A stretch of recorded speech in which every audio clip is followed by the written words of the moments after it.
السلام عليكم ورحمة الله، عاملين ايه؟ تعالوا نعمل الكبسة بطريقة سهلة كده وفي حلة واحدة وبطريقة لذيذة جدا. جبت هنا الحلة، حطيتها على النار وحطيت عليها معلقة سمنة وحطيت عليها زيت كمان. عشان احمر اللحمة، مش عشان احمر اللحمة بس. لا، ده طبعا عشان يعني الدهون دي علشان خاطر هسوي الرز فيها. خلاص، خليها تسخن جامد قوي بقى كده، وبعدين نزلي اللحمة بتاعتك وما تقلبيهاش. سيبيها على الوش الاولاني كده لحد ما تاخد لون بني جميل معاكي كده، عشان لو قلبتيها هتنزل المية بتاعتها ومش هتتحمر معاكي ومش هتديكي يعني النتيجة اللي انا عايزاها. خلاص، شايفين حمرا ازاي؟ قلبيها بقى على الوش التاني بالطريقة دي بقى كده، وعلشان تحمر معاكي.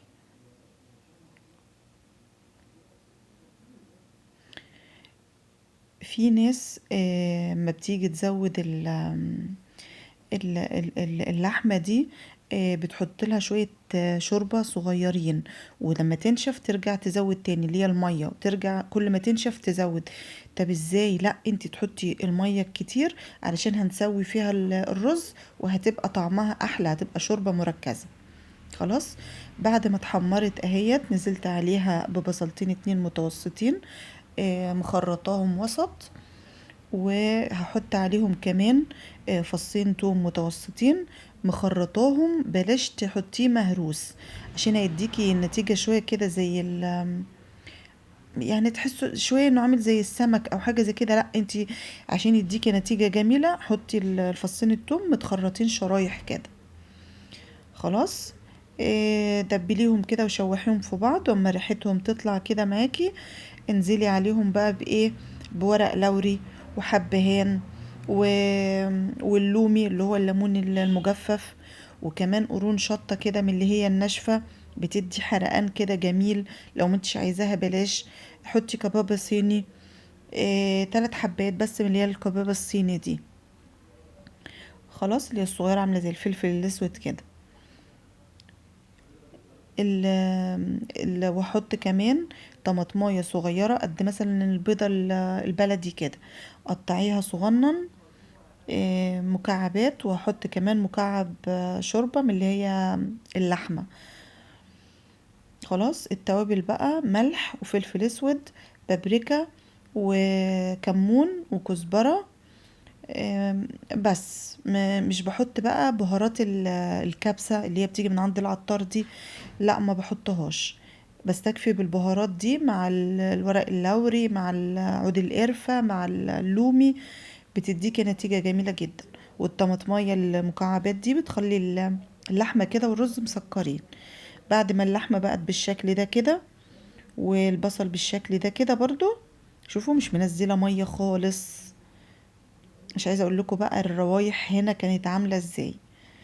تكوني بقى مسخنه جنبك كده غاليه كالتي للميه، وتنزلي على اللحمه. يا دوب تغطي اللحمه تبقى في حتت منها باينه كده، ما تزوديش خالص قوي يعني زي ما تكوني هتسلقيها، لا، علشان تبقى مركزه وتدي طعم كويس للرز.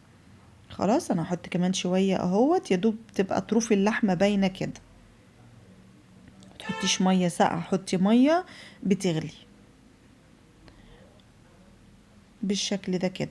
وعلى فكرة كمان حطيت مع التوابل فلفل، حطيت ملح، وحطيت شوية سكر. سبتها تغلي بقى كده يجي 5 دقايق، ولما تغلي معاكي وطي عليها وسيبيها على الهادي بقى تستوي. هنا نعمل سلطة الدقوس، بتبقى جميلة جدا مع الكبسة دي. هحتاج لها طماطماية وفصين توم وليمونة وكزبرة، كزبرة خضراء، ونص ربطة كده، وهحط قرنين شطة حراقين. لو مش حباها حراقة بلاش، يعني خليها من البرد. ومعلقة خل كبيرة، وما ننساش نص معلقة صغيرة ملح.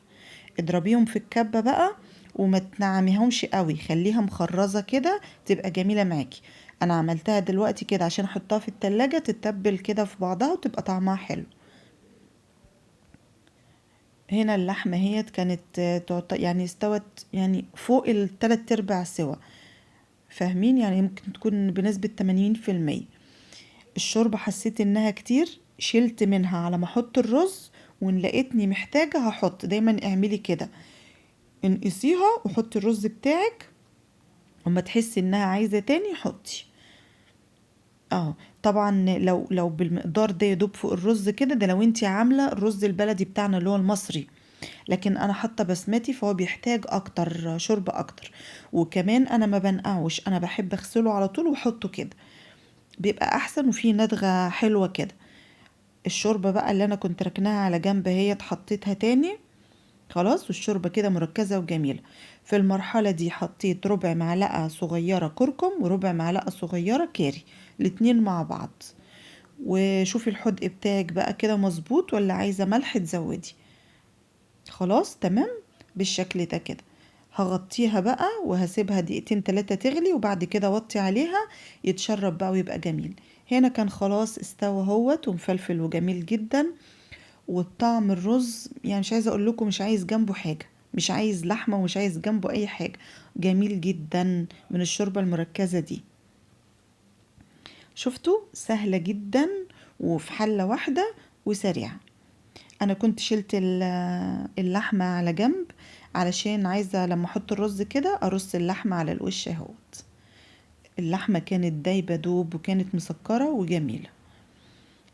دي قطعية من اللي هي اسمها عرق القشرة، بيبقى جميل كده طايب وفي نسبة دهون بسيطة وفي الجناب كده، فبتبقى حلو. اعملوها بقى، مش هتاخد منكم وقت خالص ولذيذة. و...